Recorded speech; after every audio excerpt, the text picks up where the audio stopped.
Georgia fans, we really need to sit down and have a serious talk right now. I know that what happened in New Orleans felt like an absolute nightmare.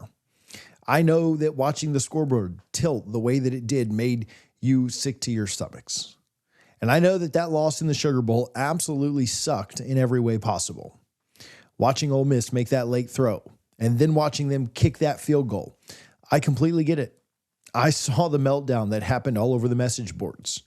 But before you go completely scorched earth on Kirby Smart and or his staff, just know that not all is lost.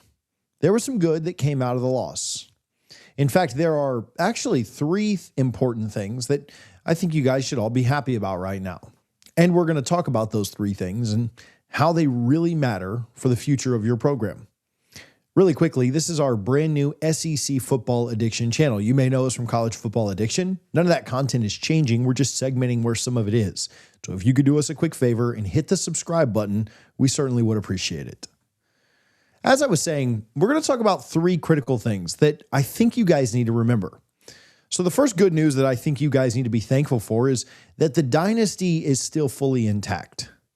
What do I mean by that? You guys won the SEC. You rebounded from that early Alabama loss. So when I look at Georgia, I see a dynasty still intact. I mean, have you guys paid attention to what's happening over in Tuscaloosa? That dynasty is in serious jeopardy. The Alabama fan base is far less optimistic about their situation. Did you guys happen to catch the post-game coverage after the Alabama game? Because ESPN's Kirk Herbstreit had an absolutely brutal message for that Alabama program. He stated that that performance was a very clear indication that the Nick Saban era had officially passed. He went on to say how Alabama has now significantly damaged its reputation on the big stage. And he made a point that the Crimson Tide would no longer get the benefit of the doubt from the committee or the media. Hearing that from a guy who is a major SEC fan and loves Alabama slapped that fan base right in the face. So when I say the dynasty at Georgia is still intact, I truly mean it. And all of college football is looking up at you guys in Ohio State right now. And that says something, because there used to be three teams on that list. And Alabama is steadily working on erasing their name from it.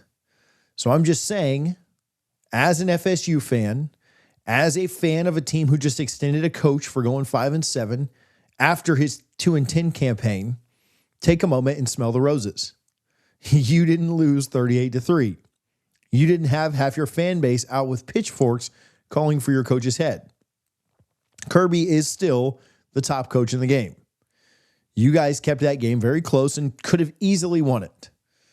And also, just appreciate the actual results compared to the rest of the country.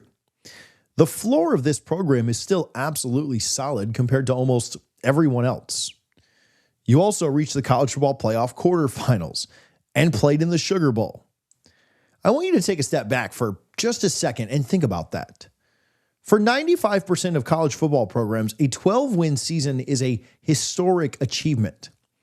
But the fact that this is considered a down year or a failure shows how high the floor really is.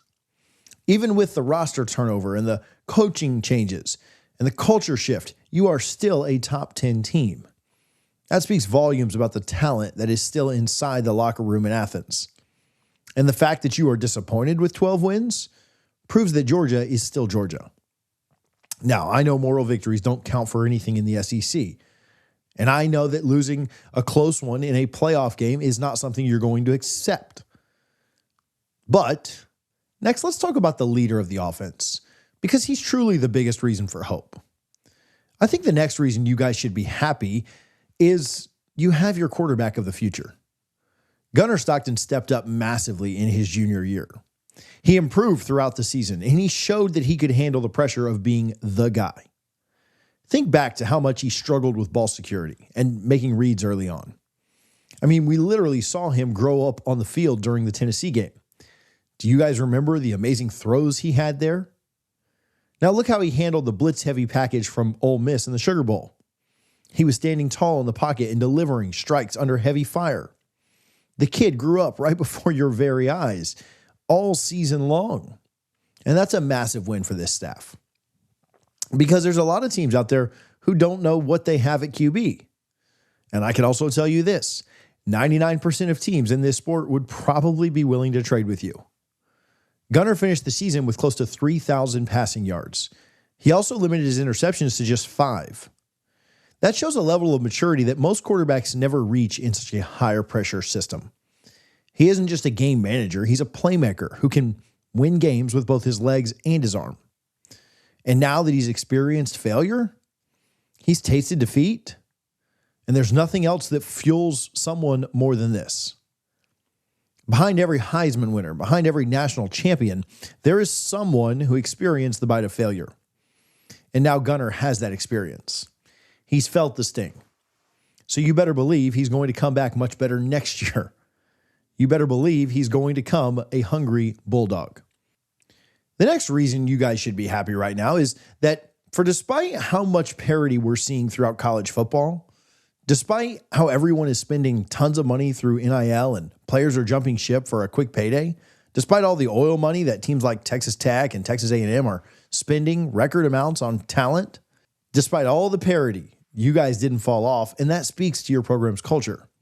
Because there are a lot of teams who have fallen off a cliff in the NIL era, and we won't name any names, wink, wink.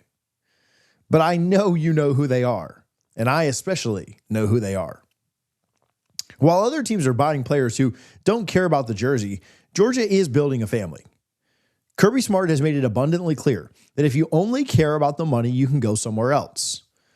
This is why you don't see a mass exodus of talent after a loss in New Orleans. The core of this team is staying together because they want to win a national championship for Georgia. And we haven't even talked about Georgia's potential secret weapon. This young tight end who everyone is telling me is going to be your next superstar. If the reports coming out about Elias Williams from practice are true, next year is going to be absolutely terrifying for the rest of the SEC. I know he didn't get on the field much this year, but it's sounding like he's another absolute freak at that position. Having a player with that size and speed playing alongside a veteran like Gunnar Stockton, buckle up. The next thing I think you guys should be happy about is the amount of resilience your team showed this year. You guys never quit, and you stayed in every single fight until the very last second. I swear, you guys went down like every game this year and came back to life like a Chucky doll or like Jason from the Friday the 13th movies. Just a true horror movie villain, and you kept coming and coming no matter what happened. Think about the comeback against Tennessee, where it looked like the season was over in the first half. Or that Auburn game. I don't even know what to say about the Auburn game. It was wild, but you guys took care of business. And I know some of you are out there thinking, well, we shouldn't have been down in the first place. And I agree. There is definitely some room for improvement. That resilience is not something you can buy with NIL money or recruit with fancy facilities. It's built in the heart of the summer during those brutal workouts that Kirby Smart is famous for. The standard that everyone talks about, but few programs actually live by. The fans who are complaining about a close loss need to remember how many times this team refused to die. Most teams would have folded after that early loss to Alabama, but Georgia climbed back up to the top. You won the conference, and you proved that you are still the kings of the SEC and maybe the entire country. So when you look at that scoreboard from the Sugar Bowl, don't just see a loss. I see the birth of a new, great Georgia team that is going to be fueled by that disappointment. I see a quarterback in Gunnar Stockton who is ready to take the next step into stardom. I see a star in Elias Williams who is working to become greater than Brock Bowers. And I see a head coach who is still the best in the business and hungrier than ever. The dynasty is not over. It's just getting started on its second act. The rest of the country had their fun for a moment, but the big bad wolf is still standing at the door. Georgia is still the gold standard of college football, and one loss doesn't change that fact. The floor is higher than most teams' ceilings, and the ceiling for next year is another national title. So put down the pitchforks and stop the negative talk on the message boards. Yes, there is room for improvement. I will give you that. But I'll also trust in Kirby. Trust the process that has brought you 2 national titles and a mountain of wins recently. Kirby Smart has certainly earned your trust, and these players have earned your respect with their grit. The future is bright, and the path back to the top is already being paved in the weight room. I want to thank you for watching this deep dive into why Georgia football is going to be just fine. If you enjoyed this breakdown, please do me a favor and hit the subscribe button on the bottom. We'll talk to you guys soon here on SEC Football Addiction. Thank you guys for watching.